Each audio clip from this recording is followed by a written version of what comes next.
Sebelum kita bersama-sama membaca dan merenungkan firman Tuhan, mari kita bersatu dalam doa. Biarlah sukacita kami boleh semakin kami hayati ketika kami membaca dan merenungkan firman Tuhan.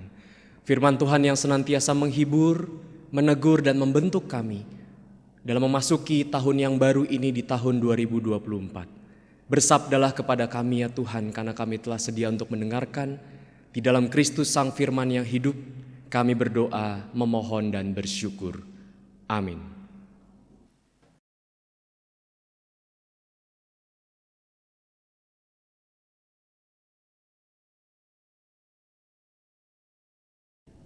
Bacaan pertama dari Kejadian pasal 1 ayat 1 sampai 5. Pada mulanya Allah menciptakan langit dan bumi. Bumi belum berbentuk dan kosong. Gelap gulita meliputi samudra semesta dan roh Allah melayang-layang di atas permukaan air. Berfirmanlah Allah, jadilah terang, maka terang pun jadi. Allah melihat bahwa terang itu baik dan ia memisahkan terang itu dari gelap. Allah menamai terang itu siang dan gelap itu malam. Lalu jadilah petang dan jadilah pagi. Itulah hari pertama. Demikianlah sabda Tuhan. Syukur kepada Allah.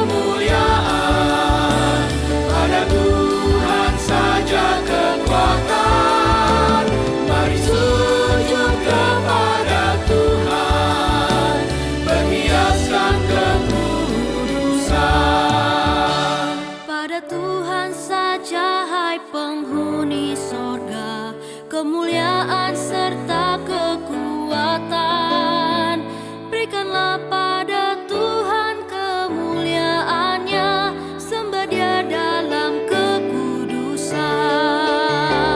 Pada Tuhan beri kemuliaan, pada Tuhan saja kekuatan.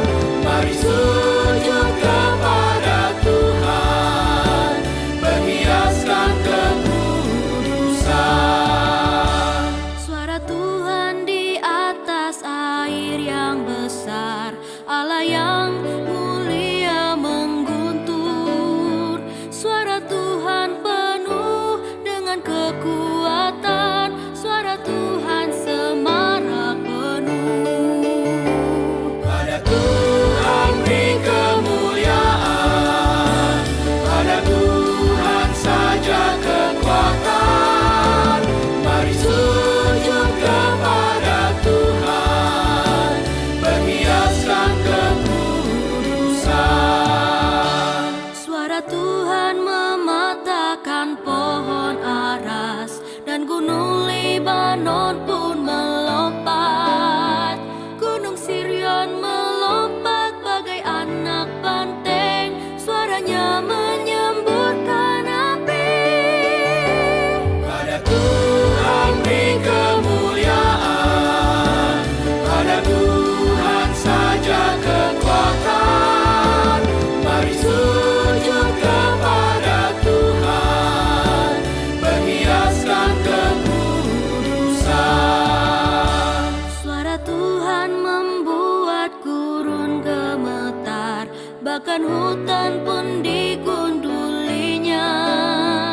Tiap orang berseru di dalam bait-Nya, pada Tuhan segala hormat. Pada Tuhan beri kemuliaan, pada Tuhan saja kekuatan. Mari sujud kepada Tuhan, berhiaskan kekudusan.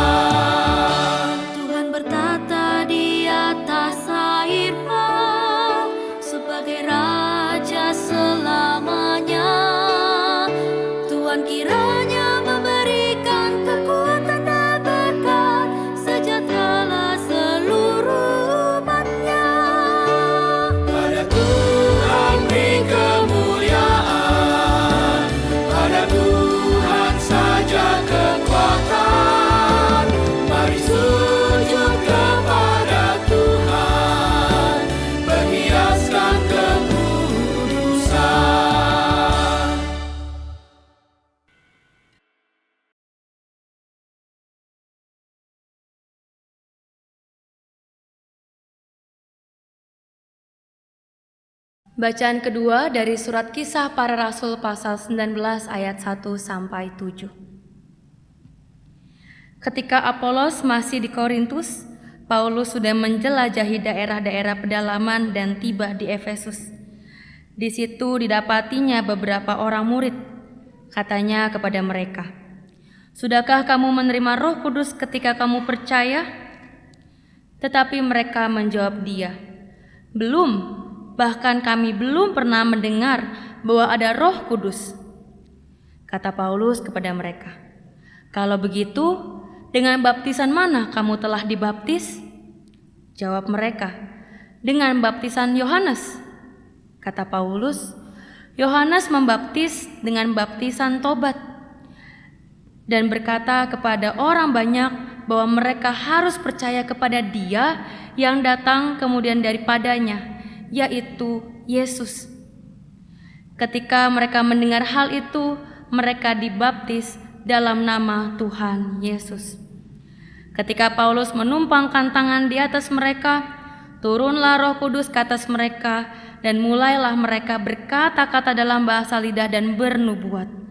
Mereka semua berjumlah kira-kira 12 orang. Demikianlah sabda Tuhan. Syukur kepada Allah.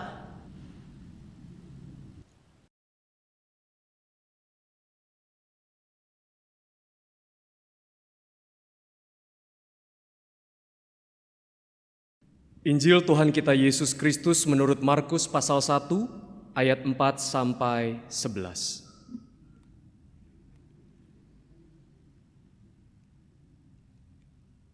Demikianlah Yohanes Pembaptis tampil di padang gurun dan memberitakan baptisan tobat untuk pengampunan dosa.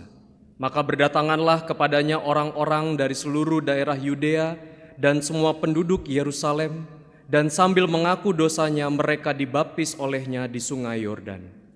Yohanes memakai jubah bulu unta dan ikat pinggang kulit, dan makanannya belalang dan madu hutan. Ia memberitakan demikian, "Sesudah aku akan datang Ia yang lebih berkuasa daripada aku. Membungkuk dan membuka tali kasutnya pun aku tidak layak.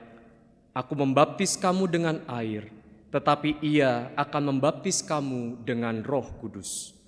Pada waktu itu, datanglah Yesus dari Nazaret di tanah Galilea, dan Ia dibaptis di sungai Yordan oleh Yohanes.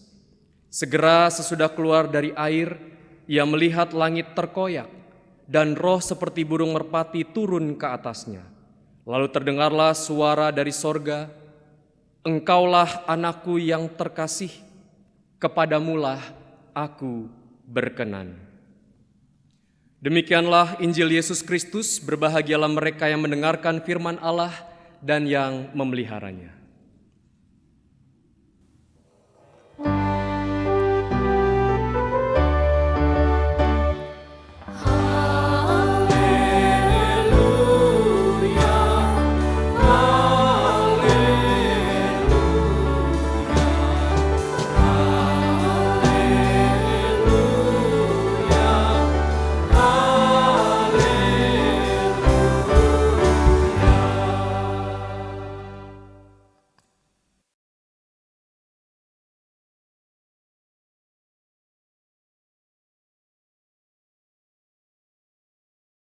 Umat Tuhan yang terkasih, selamat hari Minggu, selamat tahun baru juga. Karena kita sudah memasuki tahun 2024 tentunya ya. Pastinya memasuki tahun baru punya semangat yang baru. Plus biasanya nih, ya teman-teman dan semuanya, kalau kita memasuki tahun baru tuh selalu ada yang namanya resolusi tahun baru, betul nggak? Betul? Saudara sekalian, resolusi tahun baru 2024 apa kira-kira? Apa yang akan kita lakukan memasuki tahun yang baru ini? Nah, ayo. Mau ngapain tahun baru ini? Beli gitar baru. Mau beli gitar baru? Boleh. Mau kurus? Iya, saya itu resolusi saya begitu ya. Apalagi? Mau healing lebih sering? Waduh, boleh ya? Boleh dong. Apalagi kira-kira? Pengen disahkan. Asik. Diberkati di sini ya, asik ya. Bisa ya? Boleh dikasihi kita mendapatkan sesuatu karena itu bagian dari kasih dan sayangku.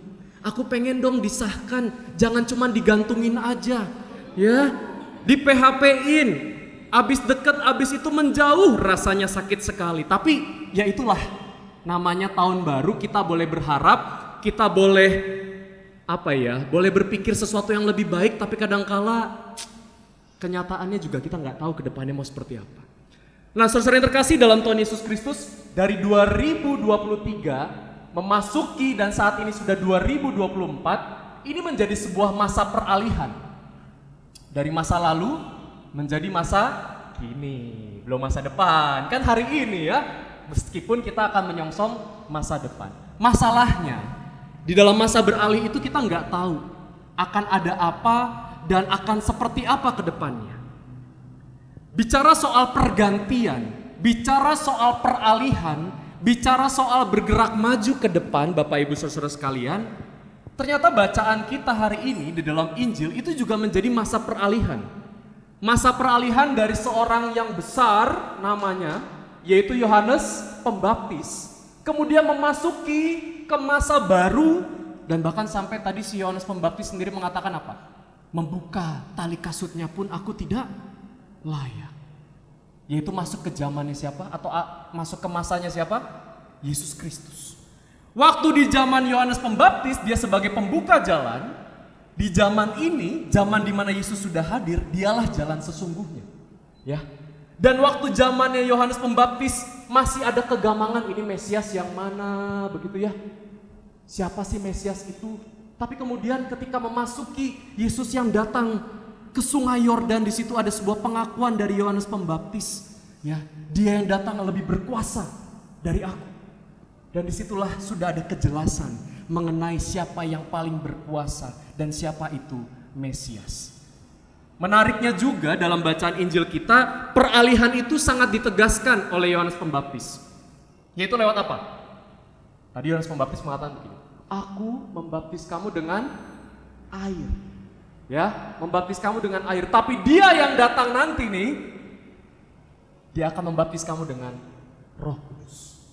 Apa sih bedanya baptis air sama baptis Roh Kudus? Seolah-olah kok kayak ada dualisme, ada perbedaan, atau mungkin ada tingkatan. Baptisan air masih level 1 lah. Ya. Baptisan roh baru level berikutnya, level yang lebih pro. Seolah-olah kayak ada yang berbeda, ada yang terpisah. Tapi kenapa kok si Yohanes Pembaptis sampai menstatement hal tersebut? Sampai memberikan penjelasan bahwa dia yang datang itu lebih spektakuler, lebih berkuasa, dan dia akan membaptis dengan roh. Apa bedanya baptisan air dengan baptisan roh?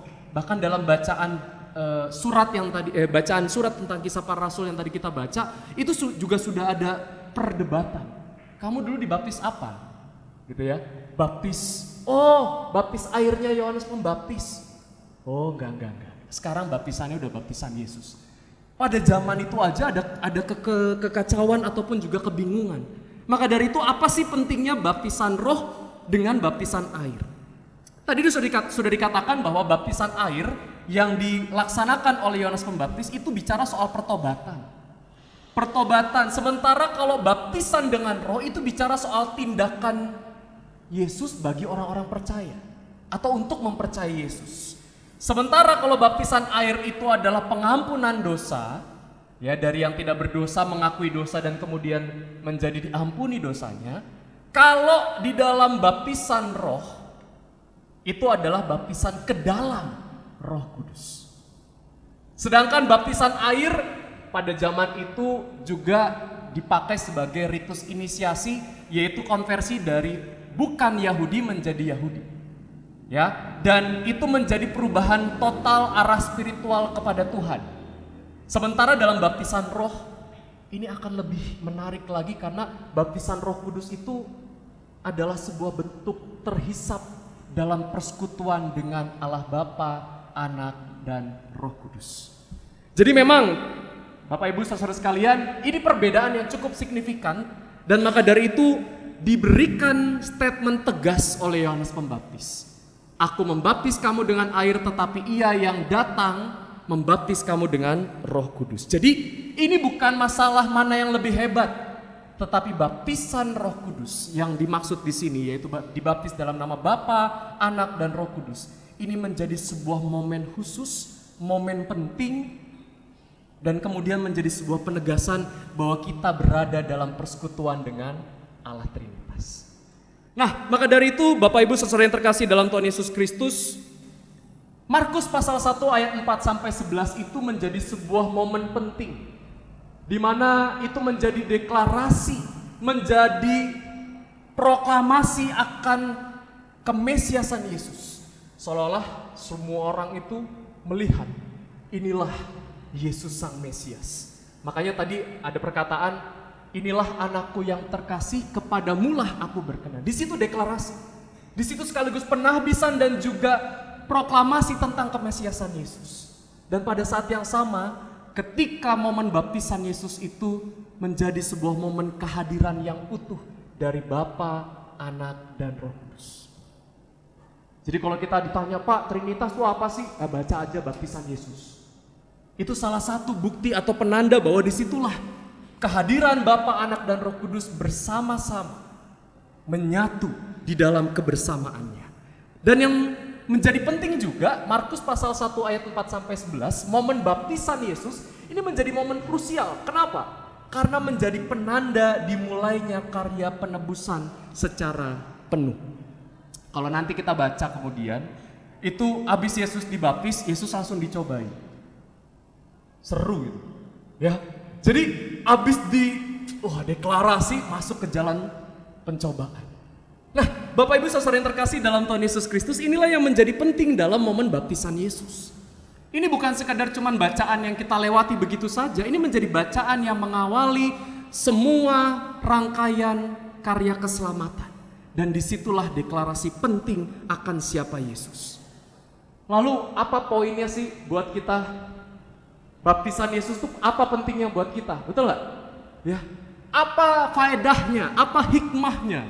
Ya. Yang pertama-tama bahwa baptisan Yesus itu menjadi sebuah momen bagi kita untuk disatukan. Kita dijadikan ciptaan baru yang terus-menerus dibarui oleh Kristus di dalam Kristus bersama Kristus. Seperti tadi di dalam bacaan pertama, Kejadian, ketika Tuhan mencipta, nah kira-kira seperti itu, kita dipersatukan. Tapi sekaligus juga kita dipersekutukan.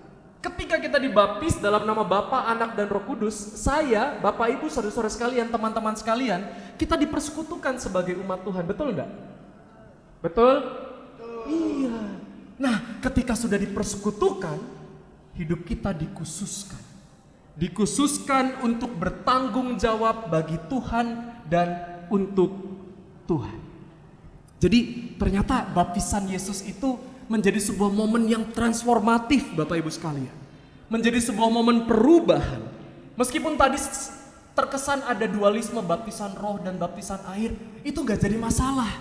Tetapi kita harus lihat bagaimana baptisan Yesus menggugah kita, menyadarkan kita bahwa baptis itu sendiri, ritus baptis itu sendiri, itu artinya kita disatukan, dipersekutukan, dan dikhususkan untuk Tuhan.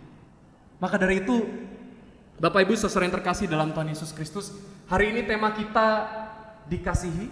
Iya, ya kan? Dikasihi begini ya, ya kan? Dan berkenan kepada Allah. Karena Kristus kita dikasihi, di dalam Kristus kita dikasihi, dan seharusnya hidup kita berkenan, dikhususkan kepada Allah. Masalahnya, kayak mana? Kayak gimana kita bisa hidup dikasihi dan berkenan kepada Allah dalam konteks kita kekinian, betul nggak? Ya, kalau dikasihi mantan gimana? Iya, menyakitkan sih. Udah mantan masih sayang. Iya. Tapi mari kita lihat bersama-sama dari firman Tuhan ini apa yang bisa kita pelajari. Apa yang bisa kita lakukan sebagai upaya, sebagai usaha imaniah dan juga usaha batiniah kita, serta jasmaniah kita, untuk bisa hidup dikasihi dan berkenan kepada Allah. Yang pertama, kalau Allah sendiri datang menjumpai kita, maka hal pertama yang bisa kita lakukan adalah mari kita juga mendekati Dia yang datang kepada kita. Istilah anak muda ada PDKT, betul nggak? Betul? Siapa di sini yang masih masa PDKT? Oh, kencang sekali suaranya di sini ya. Siapa di sini yang masih masa PDKT? Apa sih arti PDKT? Pulsa, duit, kendaraan sama tekad yang kuat. Tekad yang kuat karena ya punya pulsa, oke, punya duit, oke, punya kendaraan, tapi nggak punya cinta. Berat. PDKT pernah dekat kemudian temenan aja. Ya kan, pernah nih, kayaknya muka-mukanya ya. Iya. Atau PDKT pengen deket kamu terus, nggak bisa jauh dari kamu. Andaikan sama Tuhan begitu ya, Tuhan, I PDKT you, pengen deket kamu terus. Menjadi yang dikasihi, menjadi yang berkenan, kita yang mendekat kepada Tuhan. Ya, maka dari itu sebagai anak-anak Tuhan yang telah menerima baptisan, yang menghayati baptisan itu sendiri, di mana kita disatukan, dipersekutukan dan dikhususkan, mari kita PDKT ke Tuhan. Percaya, datangi, kenali betul siapa Tuhanmu, siapa Kristus yang kita sembah, dan teladani. PDKT, dekati, percaya, kenali, dan teladani. Disitulah hidup kita menjadi dikasihi dan berkenan kepada Tuhan. Yang kedua, apa yang bisa kita lakukan sebagai manusia-manusia atau umat-umat Tuhan yang dikasihi dan berkenan kepada Allah? Yaitu pentaatan dan perubahan. Tadi dikatakan dalam Markus pasal 1 ayat 4, bertobatlah dan berilah dirimu dibaptis dan Allah akan mengampuni dosamu. Ini menjadi sebuah statement yang penting bahwa hidup kita selalu berhadapan dengan pencobaan. Setuju gak? Ya, setuju ya. Tadi kalau misalnya ada resolusinya tahun 2024 pengen kurus, saya banget tuh. Ya, pengen diet. Ya. Cobaannya banyak.